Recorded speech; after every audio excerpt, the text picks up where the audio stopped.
March 5th, 1993. Cindy, would you come in the office, please? Cindy Caswell put down the rate card and worksheet she was analyzing and got up from her desk. She walked across the sales area to her boss's private office and took a seat inside after closing the door. Rebecca Williams was a striking-looking woman in her early 40s. She had a mane of red hair and a spectacular figure, and her clothes were selected to accentuate these assets.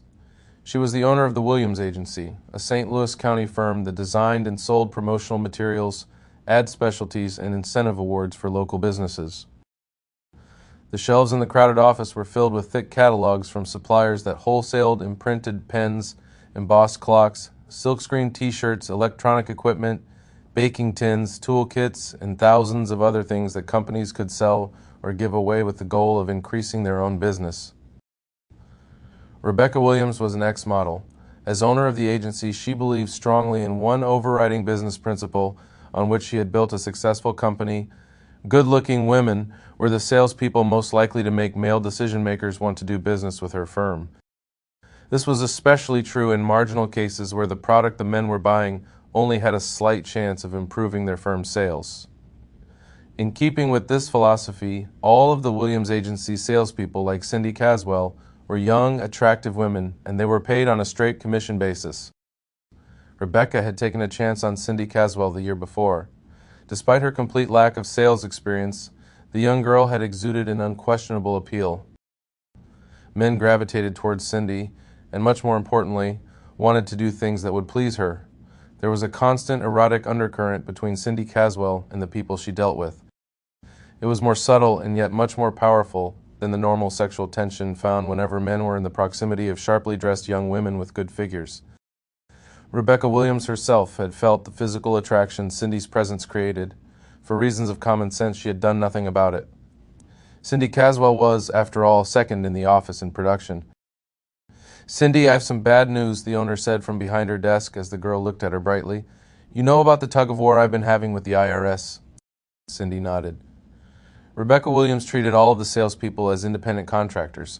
They were free to take days off, make sales calls from their homes, and work on weekends, for they received no salary, hourly rate, or draw. They were paid only on the sales they made. The IRS had recently taken the position that these facts were not sufficient to prove independent contractor status, and that the Williams Agency was going to have to institute withholding, Social Security, and other federal mandates to stay in business. Rebecca Williams had been fighting bitterly with the service on this issue for several months. "We've come to an agreement," Rebecca told Cindy. "All prior years are okay. Up through now, they'll let things stand. But from now on, they say I have to play their game." Rebecca Williams smiled at Cindy, but the look on her face was wistful. Cindy Caswell had a feeling that the other shoe was about to drop. "This is a small office," Rebecca continued. "I suppose I could hire someone to do all the new paperwork and we could switch over to the way the IRS wants things to be. But now there's all this talk about making business owners pay for health care. I don't want to go to the expense and effort of setting up a whole new system just to have all my salespeople leave." "What do you mean?" Cindy asked. She couldn't see where this was going, but it didn't sound good. "Right now, the company takes in the money from the customer and writes you a check for your commission. You handle your own tax preparation and buy your own health insurance, right?" Cindy nodded. "Actually, H&R Block does my income tax return for me," she thought silently. "If the company has to start doing those things, I'm not going to be able to pay you and the others as much, because buying health insurance for everyone and putting an accounting firm permanently online will cost the firm a lot of money." Cindy nodded again. She still did not see why this would be a problem. "When that happens, you and the others are going to quit and go work elsewhere. Maybe not immediately, but soon." "Why, Rebecca?" Cindy asked immediately. "Because salespeople, like everyone else, go where they are paid the most for their work. There are only 8 people in this office, but the Williams Agency pays the same licensing fees as a company with 100 workers, so it hurts us a lot more. When we have to start doing all the things the government says we now have to do, it will cost us almost the same dollars in additional overhead as a firm 10 times our size. I won't be able to afford the payouts that the bigger firms will be able to offer. In 6 months, I won't have anyone working here, so I've decided to close the office." "Rebecca, I'm happy to do my own taxes and pay my own insurance," Cindy said quickly. "Out of what I earn here, that's been easy. I believe you, but even if you never left, I wouldn't be able to keep all the others, and with just a couple of salespeople, the overhead here would eat us alive." She shook her head. "No, the new rules mean that there will be two kinds of businesses: big companies with hundreds of employees and sole proprietorships where people work out of their living rooms and don't hire anyone. The IRS will let me keep the doors open until the end of the month. April 1st, the Williams Agency will be no more." Cindy looked down at her feet. She knew she could get another job, and she had some money saved up, but she liked Rebecca and she liked working for her. "It's no consolation to you, but there's one person who's going to be happy about this," Rebecca said with a grin. "Who?" "Roger. Tonight we're going to Baker's for dinner, and I'm going to tell him I'll marry him." Roger was a local real estate developer that had been trying to persuade Rebecca to accept his marriage proposal for almost 2 years. Cindy Caswell smiled. "Babies?" Cindy asked. "My God, I'm 43 years old." Rebecca laughed. "Can you imagine what that would do to this body?" Cindy shrugged. "But since you asked, yes." "Yes?" Cindy asked, raising her eyebrows in delight. "Yes, absolutely." Hugh Hefner, Jack Nicholson, and Warren Beatty? They had the easy part, becoming middle-aged parents. This old broad is going to show them women can do it too. Cindy Caswell gave her boss a huge hug. She knew she'd find another job. Rebecca felt a warm glow in her pelvic area. "If I had 10 more like you, Cindy, I might be willing to play by those stupid new federal rules." April 9th, 1993. The situation in Waco, Texas remains unchanged. The FBI controls the situation, and as you can see behind where I am standing, Army tanks have been moved into position a half-mile from the compound. The Branch Davidians, however, have not agreed to any of the terms offered. Just this afternoon, FBI spokesman... The sound and picture of the news broadcast were abruptly cut off as Henry Bowman hit the button on his remote. "You didn't need to hear any more of that, did you?" he asked his friend. "Not until something changes," Tom Fleming replied. "The way to resolve this thing would be for the feds to admit they really screwed up and just leave," Henry said. "They'll never do that. ATF started demonizing those people in that building 5 minutes after the news showed everyone what kind of thugs our federal agents really are. Now they've got too much time and money invested. Those people inside are very close to all being dead, in my opinion." Fleming thought a moment, then brightened. "You know, the way you could get those people out of there would be to have 10,000 civilians walk up to the compound, let the Branch Davidians mingle in with them, and walk out."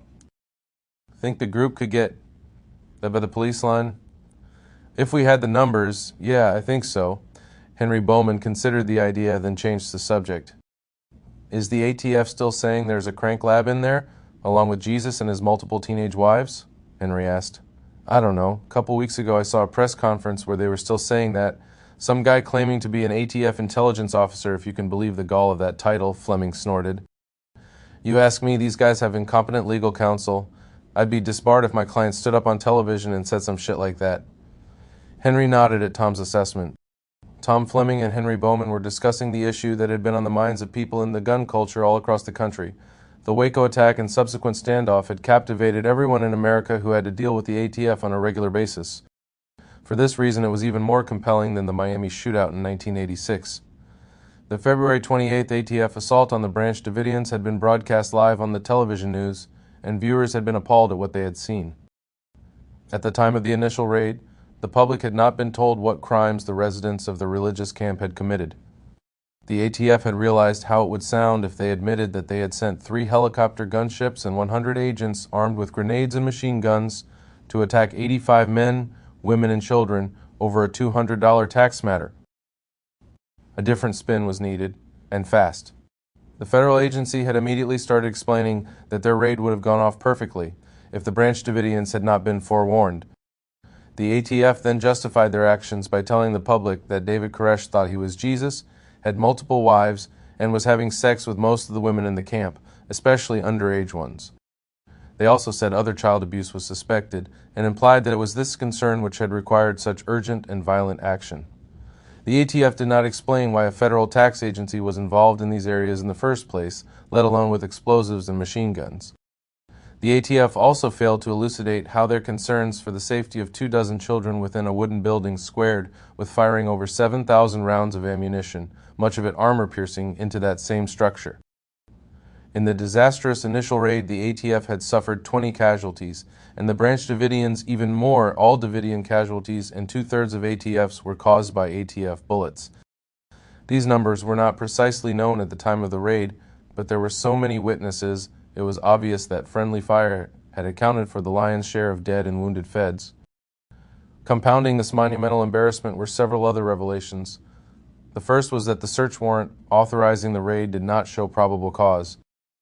It listed non-NFA firearms and parts that were legal to own with no special registration or federal taxes. These included dummy grenades, which the Davidians had been known to mount on plaques and sell at flea markets, inviting immediate comparison with the Ken Ballou case over 20 years earlier. The second revelation was that the ATF had lied to Texas officials in order to borrow 3 Texas National Guard helicopter gunships in the raid. Texas law prohibited lending state-controlled aircraft to federal agencies except in drug cases. In order to get approval, the ATF had told state officials that the Branch Davidians were operating a methamphetamine lab within the compound. When copies of the search warrants were made public, there was no mention of drugs, and the heat was obvious. It had been apparent from the outset that regardless of jurisdiction or the validity of the search warrants, the Bureau of Alcohol, Tobacco, and Firearms was in well over its collective head in the Waco debacle. Within 48 hours of the February 28th disaster, the FBI was called in. Rightly or wrongly, the public as a whole viewed the FBI as an elite organization that was especially competent at negotiation. During critical situations, the FBI had promised America almost daily that a peaceful end to the standoff was imminent. Now, more than a month after the initial attack, many observers were coming to the viewpoint Tom and Henry had held for 5 weeks. Be a goddamn miracle if the feds let any of those people out of there alive. Buy you a hamburger and a chocolate milkshake? Cindy Caswell asked Henry Bowman as they walked out of the AA meeting. I'd like a chance to pick your brains about something. Best offer I've had in ages, Henry replied. Food tastes better when it's free. You buy, I'll drive. Henry led the way to his GMC and unlocked the door for the young woman. You've been going to more meetings lately, Cindy commented. Seems I've seen you several times in the last month. This mess down in Texas has really got me down, Henry said as he started the vehicle and pulled out of the parking lot. Everybody seems horrified, but I'd bet anything I own that when it's all over, the only changes will be that a few officials resign or are put on a leave of absence, probably with full pay. You've been tempted to get drunk? Actually, no, not really. That's not the reason I've been going to meetings so often. It's more for inspiration, I guess you'd call it. Henry cut the wheel and stabbed the throttle. The GMC silently shot around a Buick that was crawling along in the right lane, its driver searching for an address. AA has been a great success for over half a century. The worst thing I've ever heard anyone say about it is they don't like the religious undertones. No one has ever claimed that the program has made somebody's chemical dependency worse. And the one thing the program has never ever done is blame the distilleries or liquor stores. AA never tries to get the grocery stores to stop selling vodka or the ballpark to stop selling beer. That's not the problem. The problem lies with the alcoholic and his alcoholism, and that's where the solution is too, not with the liquor manufacturer, the grocery store, or the drinker who is not an alcoholic. Now, I know that the line is to turn it over to God, put your faith in Him and all that, but ultimately it's still the individual alcoholic who elects to do that, not the distiller or the store or the other people in the community. And? Cindy asked. And that's a source of strength for me. Seeing a group of people who take personal responsibility for their problems and who don't try to fix the blame on others, that's a very positive thing for me. It's a good antidote for constant exposure to the socialist slime that want the government to tax me and then use my nay to take away more of my freedoms in the pursuit of some nebulous, greater good. Henry took a deep breath as he pulled into the lot of the coffee shop. More specifically, it's a much-needed break from the news reports of the federal stormtroopers in Texas. I've been reading the papers about that. It sounds awful, and it doesn't look like they're about to agree to anything, Cindy said as she got out of the car. What's to agree on? Henry Bowman snorted. The religious group wanted to be left alone and thinks it had every right to shoot people who are attacking their home with grenades and machine guns. The feds think everyone inside should have submitted to the attack, and since they didn't, they should all be charged with murder. Koresh does sound kind of weird, Cindy threw out. Several dozen friends, relatives, and business acquaintances of mine practice symbolize cannibalism once a week as part of their religion. To be blunt, I find that practice a lot more bizarre than some guy wanting to set up a community where the women take turns going to bed with him. Henry chuckled as he held the door to the restaurant and added, "Hell, if the feds made that a hanging offense, most of the guys I went to college with would be on death row." "I see your point." "So what's up with you?" Henry asked as they took a booth. "I lost my job. The office shut down last week." Cindy Caswell went on to explain about the IRS argument over independent contractor status and Rebecca Williams' decision to close the agency. "What are you going to do now? I assume one of the other companies in the same business would give you a job. Successful salespeople willing to work on straight commission can always get work." "Yes, I've already found 2 places that will let me start work immediately. That's not what I wanted to talk to you about." Cindy stopped talking as the waitress arrived and took their order. "I've had enough time in the business to see that there's going to be a limit on what I can earn selling promotional materials. I'm saving money every month, but not as much as I'm going to need for the catering business I want to start. I've had another offer from one of my customers for part-time work. I wanted to talk to you about it." Cindy Caswell looked as if she was getting up her courage to tell him something. Henry thought he knew what it was. "The president of Caldo Electric wants me to be his mistress." There was a slightly defiant tone to her voice. Henry nodded and casually took a pen from his shirt pocket. "Has he said what kind of arrangement he has in mind?" "No, Ted, only talked in general terms. It was more than hinting, though. He was clear about what he intended. Sex, not a new wife. But it did involve a salary, you might say. A check every month. No figure mentioned. He kind of let me know that if I was interested, we could talk about it." Henry Bowman was a geologist, not a lawyer or a private investigator, but he had a habit that would have stood him in very good stead in either of those other 2 professions. Whenever people told him something startling, and particularly when they wanted an opinion, Henry was absolutely disinterested. His manner implied that the issue in question was commonplace. It was this reaction, or lack of it, that Cindy Caswell received after explaining what her client had suggested. "Did you want me to have him checked out?" Henry asked. "See if he's beat up any women and had it hushed up, get a look at his history, find out if he might try to use you as a perk for his best customers, things like that?" The request startled Cindy Caswell, for she had not expected it. Now that it came, she saw the logic behind it. "Ah, I don't think that's a problem," she grinned suddenly. "You recall I've got some experience in spotting that kind of thing. So, what can I do about this for you? Just give me your opinion." Henry rubbed his chin with the end of his pen before answering. "No good way to evaluate an offer that hasn't been made yet. You thought about how much money you're looking to get and what you're willing to give up?" Cindy considered this question. "I don't know what he has in mind, but if I can't make an extra $10,000 in a year, I'm not interested."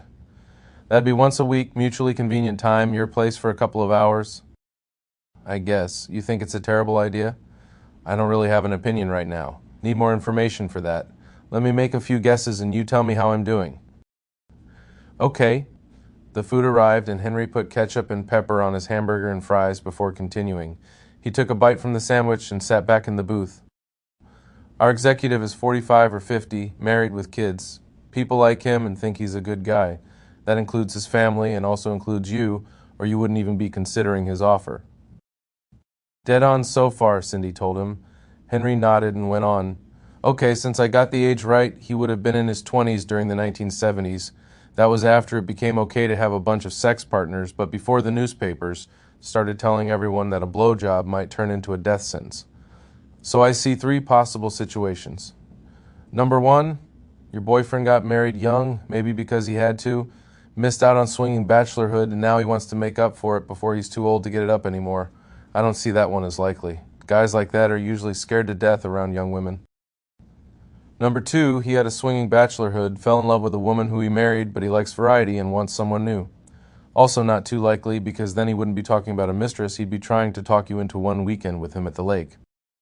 The other guess, which is the one I'd put my money on, is that he likes his marriage and monogamy suits him okay, but his wife's sex drive is shot craps. I'll bet that having good sex with a friendly, good-looking woman is one of his all-time favorite things. He always knew he'd have to give that up eventually, but he was thinking maybe age 70 or so, not 45. I think you've hit it exactly right, Cindy Caswell said, with a voice that showed she was impressed. From what I know of him, I don't think he wants to divorce his wife. I think he loves her, likes her too, she added. It fits with wanting to pay you. I take it this guy is decent looking? Yes. So if he wanted to, he could fish for somebody who'd be impressed by him and drop not-so-subtle hints to her that his marriage was on the rocks, and if she stuck around, she'd be the one who didn't. have to worry about car payments and the phone being turned off and all that, right? But if he did that, the girl might get impatient and call his wife or bitch at him all the time, and more problems is not what he's looking for. So instead he looks at you. You're successful, sharp, understand business, and have a firm grasp of the concept of added value, and he makes you an offer that he hopes will benefit you both. So you think it's an okay idea? Maybe. Question is, though, what are you going to have to give up, Henry sat back and sipped his malt. That's always the issue that the girl doesn't think about until it's too late. He remembered something and nodded. Friend of mine's sister, girl named Holly, she went to the Muni Opera with her girlfriend when she was 18, summer before her freshman year of college. Had a seat in about the 5th row. Intermission, guy comes up to them, says the star would like to see them backstage afterwards, gives them both passes. It's only Holly he's interested in, you understand, but he invites them both because he knows that's the way to start. I forget the guy's name. Black song and dance man, about 45, 50. I'm sure the guy's in Vegas. All the time. I just can't remember his name. Henry scowled, then waved his hand in dismissal. Anyway, Holly goes backstage and the guy turns on the charm, wants to take her and her girlfriend out to some clubs in his limo. I think I see where this is going. Right. The girls are both virgins, but they love the attention, and they know he's not going to rape them both in a limo or a club, so they go. He takes them dancing, orders them champagne, the whole bit, and all the while people are recognizing him and wanting his autograph. The girls have a great time, and when they go home, that's all they can talk about for days. So then this guy calls my friend's sister every day from New York, wants her to come visit.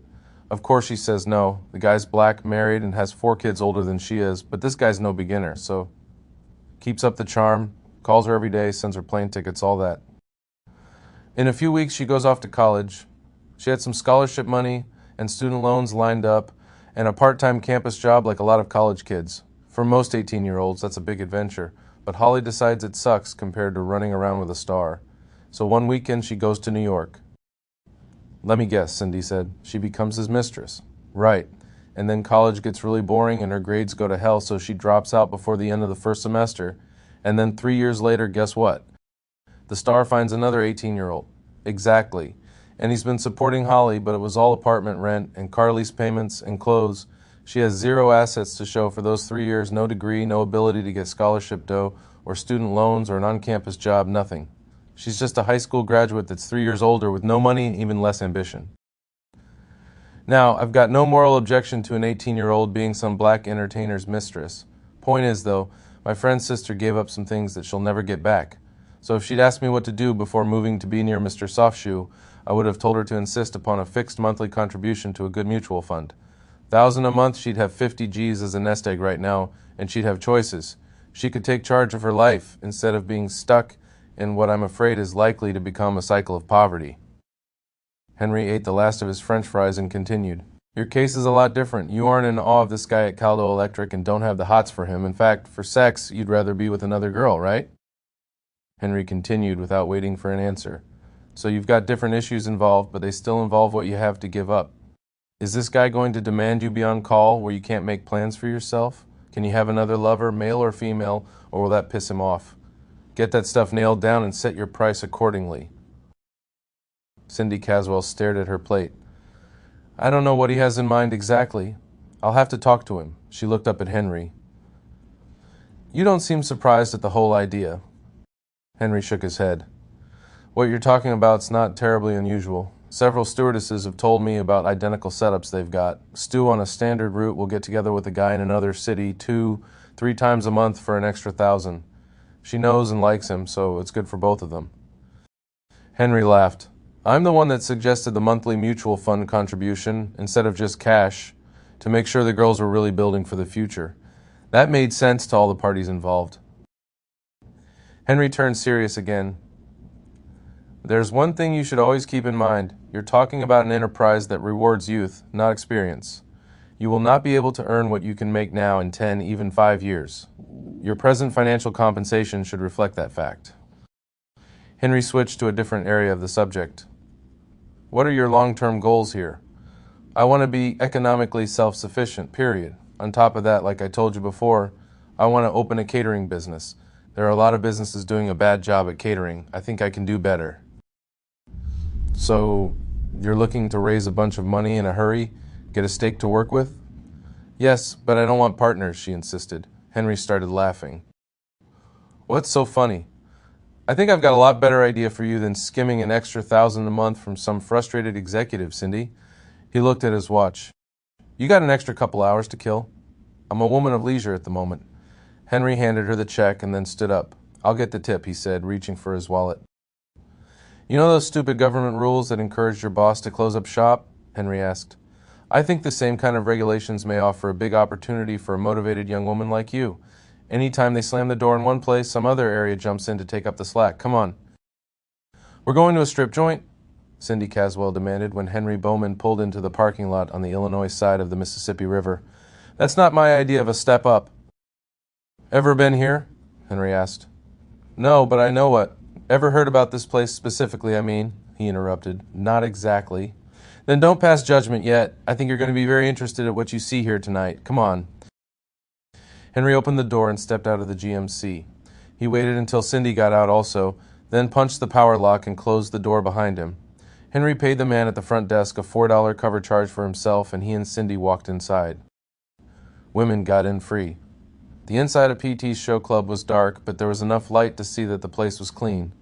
There were 4 raised hexagonal stages on the lower level, and 2 more on the smaller area up 3 steps at the north end of the room. 15 or 20 chairs were around each stage, and small tables with upholstered armchairs around them filled up the rest of the large room. A DJ in a booth at the east side of the room was announcing the next number as Henry led Cindy to one of the tables near the steps leading to the raised section at the north end. All right, now we're going to switch things around just a little bit, bring up 4 more stages of lovely dream girl entertainment. How many guys out there want to see more naked ladies? Let me hear a big hell yeah. Hell yeah. A number of men in the crowd yelled obligingly. PTs and Sawjet, you know you're there when you can taste the air, naked ladies, cold beer, and complimentary matches. It just doesn't get any better than this. Don't be shy, gentlemen. Move on up to those stages and be sure to ask your favorite dream girl about one of those private table dances up in the love zone. Don't forget, too, we've got party shots here at PT's. Just ask your waitress for a PT's party shot. My favorite is tequila. No salt, no lime. Chase it with a cigarette. It'll do you just fine. Now it's time to switch things around a little bit. On stage 2, Thunder's private playground over by the bar. Stage 2, we've got TJ, lovely TJ on stage 2. On stage 3, there's Nikki, long and lean and sometimes mean Nikki on stage 3 over in the pinball corner. Coming up next on stage 4, clap your hands for Tiffany on stage 4. And our feature for the next 3 numbers up on the main stage, her first time up tonight. Let's hear a nice round of applause for Destiny on stage 1. As each girl's name was called, the dancer already on stage took the new girl's hand and welcomed her up onto the stage before stepping down. The girls getting onto the stages were clothed, one in a cocktail dress, one in a nurse's uniform, and 2 in Vegas-type costumes. The girls getting off the stages were naked except for G-strings and high heels and carried their outer clothing. The music started and Cindy saw that 3 of the 4 departing dancers had each taken a man from her stage by the hand. All 3 pairs passed by them and walked up the steps to the empty, elevated area at the north end of the large room. The 4th dancer, who had just finished her set, went back to the dressing room. Cindy looked around the darkened club. Some of the dancers not on stage were sitting on men's laps, talking to them, while others were walking around the room, asking questions of men at the tables. Sometimes the man would stand up, pick up his drink, and the woman would lead him by the hand to the north section of the room. Other times the woman would rub up against the man for a few moments, and the customer would then slip a bill under the elastic of her G-string. Okay, what's going on here, Henry explained, is that the girls pay the management for the rental of the stages, and... What? Cindy exclaimed, interrupting him. It's not very much, Henry added quickly. About $25 for an 8-hour shift. Then the girls go on stage for 3 song sets. Depending on how crowded it is, they'll be down to G-strings by the 2nd or the 3rd song. Anyone sitting at the stage is expected to slip at least $1 in the girl's G-string when she dances in front of him. Friday and Saturday at midnight, that might mean $40-50 in tips for 3 songs. Monday afternoon, it might be less than 10, but the real dough comes in when it's not your turn on stage. Henry gestured to the girls walking around the room. What they're doing is dollar dances. The girl wiggles around on the guy's lap and rubs her boobs in his face for a few seconds, and he puts $1 in her G-string. Maybe then she goes on to the next guy, but what she's really trying to set up, same as when she's on stage, is a private, over there in the back, Henry explained, nodding his head towards the elevated section to their right. That's where she sits on his lap and climbs all over him for a whole song, maybe more if he's a good customer or she likes him because he's friendly and not a jerk. How much is that? 20 minimum. Most girls charge 25. A couple girls charge more, which pisses off some of the other dancers who assume they're letting the guys feel them up or squeeze their tits, or do something else that's not allowed. Are they? Cindy asked, amazed at the dollars involved. Absolutely not. Owners can get in all kinds of trouble if the customers do anything more daring than rub the girls' backs. So the managers watch real carefully, and they got a couple hidden cameras in the walls and ceiling with monitors in the office. They'll toss the guy out and tell the girl she can't work here anymore if they see anything illegal. And what dancer is going to let a guy do something that could get her in trouble? Way it's set up, the girls break no laws, have a safe place to work, have no risk of getting hurt or catching anything other than a cold, and make a pile of money. Watch. The song ended, and Cindy watched as one of the girls in the private area walked back past the two of them, grabbed another customer, and took him back up to the love zone. She obviously had more than one private lined up, and she's taking them in turn. The other two girls that are still up there, obviously the guys they're with were willing to spring for more than one. $25 again? Cindy demanded. Henry shrugged. Maybe 45 for two or 60 for three. Up to the girl, but 6 songs for 100 is about as cheap as they'll go. Suddenly he looked to their left. Hey, Kitty, come here. Henry called to a tall blonde girl he recognized. She was nude except for a G-string and heels and had a deep tan with no tan lines. A woman that was in one of my self-defense classes, Henry explained to his companion. Henry Bowman. I haven't seen you in months. Who's this? Kitty, this is my friend Cindy Caswell. You and she have a lot in common, he added with a grin. Well now, Kitty said as she pulled a chair up facing Cindy, sat in it, and ran her hand between Cindy's thighs. The rules are different with women customers, Henry said with a laugh. I don't have $1, Cindy said as she blushed crimson. This one's for free, Kitty said as she leaned over, kissed Cindy on the mouth, then gently bit Cindy's nipple through her shirt. Henry noticed that quite a few of the patrons were surreptitiously staring at what was going on between the two women. All of them were smiling. The dancers who are friendly make more money, Henry explained as he signaled the waitress for 2 Cokes. And the dancers who are friendly and bisexual make the most money of all. If you were up on stage with her right now, you'd each make over 50 for a set. We'd do a lot better than that, Henry, Kitty corrected, then added, I've got 3 privates that are waiting for me, so I can only stay for a few minutes. Lord, shouldn't you be taking care of them? Cindy asked, trying to keep her composure as the woman stroked her crotch. The dancer laughed. They're all watching right now, and I guarantee they're more turned on than they were 2 minutes ago. Probably get an extra 20 from at least one of them, maybe all 3. She reached over and gave Henry's crotch a quick squeeze. Come find me later, and I'll give both of you a special. The dancer stood up, went over to her eager-looking customer, and led him away. Cindy Caswell looked around the club, focusing on the dancers that were on stage. Some of these girls have no rhythm, she said immediately. Look at their faces, Henry instructed. The one there looks like she's into it. Those other 2 look bored to tears. Think you could do better? In my sleep. Check out the girls doing private dances. Cindy Caswell stood up and looked over the brass railing at the girls in the north end of the room. Your friend Kitty is laughing and climbing all over her guy. The other girl looks like a robot. And she's still getting at least $20 for 4 minutes' work, Henry said with raised eyebrows. Kitty, on the other hand, she probably won't be free until after her next dance set in maybe an hour. Lord, how much does she make in a night? Busy weekend night like it is now, $1,000. More if some guy wants to play big shot. Maybe 500 on a Monday or Tuesday. Cindy Caswell's jaw dropped and Henry grinned. Pissed off looking girl like the other one up there? Half that much. But that's crazy. It's what I wanted to show you. Missouri legislature bans it on our side of the river. It throws a big distortion into the market, and the few places that don't ban it have a license to print money, like cigarette advertising. They ban it on television and it all goes to billboards. Drives the price way up. Same deal here. A couple of the girls, like Kitty, they've got their heads together and invest a big chunk of the money they make. Tira, she went through the self-defense class. I told her to talk to the investment guy I use. She says her RT-folio is worth about 200 G's now. A lot of the other girls, they blow every nickel they make. Some of them support shit-bum boyfriends, some of them have a couple kids, some get into coke and get fired. ES that really look at it like a business. And they're in the minority. They make out like bandits. Something caught Henry's eye, and he started laughing. That girl over there? He said, nodding at a slender, well-tanned blonde that was sitting on an older customer's lap. She was in a class I helped teach. Different one, though. She works here once a week, or did when I met her. Care to guess what she does the rest of the week? Dental technician, nursing student, housewife, Cindy guessed. Advertising specialties sales, she added with a laugh. No? Then I have no idea. Springfield police officer, Henry announced. No. Ask her. Only keep it quiet. The department doesn't know. He watched his friend as she stared at the moonlighting policewoman straddling the man in the business suit. Getting some ideas for how to finance your catering business? Damn right, Cindy said with feeling. April 19th, 1993.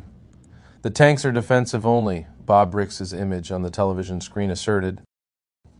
He was answering a reporter's question about the armored vehicles being used to smash the walls of the 50-year-old wood frame building that housed the Mount Carmel religious group. Bullshit, Alex Newman, though, as he tipped up his beer bottle and took a long swallow. You've smashed a fifth of their building into kindling. Defensive my ass! The newsmen clustered at the 10:30 press conference started talking all at once, but the FBI spokesman motioned for them to be silent. We're not negotiating. We're saying, come out. They got no food, no water, and no power, Newman thought, shaking his head. You want them to come out, Bob. Send everybody home, except one guy with a folding chair, some suntan lotion, a good book, and a cellular phone. Smashed up wood frame building pumped full of CS doesn't say come out, Bob. It says you're dead. Newman finished the beer and set the bottle on the floor. Thank God I'm 1,000 miles away for this one. Bob Ricks wanted to step down from the podium amid myriad shouts and questions from the television reporters. Then he decided to make sure his point was understood. He leaned over and brought the microphone close to his mouth. We're telling them that this matter is over. Yeah, no shit, Agent Alex Newman said aloud to no one in particular. About fucking time, the FBI man muttered when he saw some smoke appear from one of the second-floor windows of main building in the Branch Davidian compound. The tanks had been smashing first-floor walls for over an hour. The gym roof had collapsed a half-hour earlier, after tanks had knocked out most of the load-bearing wall in the gym area at the back of the building. During the time since the collapse of the roof, the feds had been firing pyrotechnic tear gas canisters through the sheetrock interior walls of the building. This had driven most of the adults and all of the children inside the building up to the second floor. Then stairwells had been destroyed by the battering ram, and the wood frame structure was just now beginning to catch fire. I guess we better call the fire department, the agent next to him commented, but made no move to canny out the suggestion. Give it a few minutes, his superior said as he looked at his watch. The time was 12:01. When you do, route the call through the sheriff's department and make sure they know they got to go through the checkpoints. Yeah, got it. While he was waiting, the agent remembered something he had wanted to ask his boss. Think anyone will ask why we didn't already have fire crews standing by along with all the armored vehicles and waited so long to get them out here? Fuck 'em. Let 'em wonder, his superior replied. And don't forget, we got a tame ATF agent, friend of that first guy killed, Willis, all lined up to be the independent fire investigator. Besides, who's going to challenge us on procedures? Good point. The news guys might also figure out that we sent the fire suppression helicopters home, the supervisor thought with a smile, and waited for the windiest day in 6 weeks to shoot pyrotechnics into an old wood frame building. After we filled that building full of stuff that produces mustard gas when it bums. His smile grew a little wider. Fuck 'em on that, too. Jim, the stairwell's gone. We can't get out. The woman screamed at her husband as she clutched her daughter. She was choking and nearly blinded from the tear gas. I'll jump down, he gasped. Find something, too. Prop up, climb down on, catch you if I have to. His lungs felt as if they were on fire as he swung his legs out over the hole in the floor and dropped down. An exposed lag bolt from the broken stairwell raked his side, making a ragged gash up his ribcage.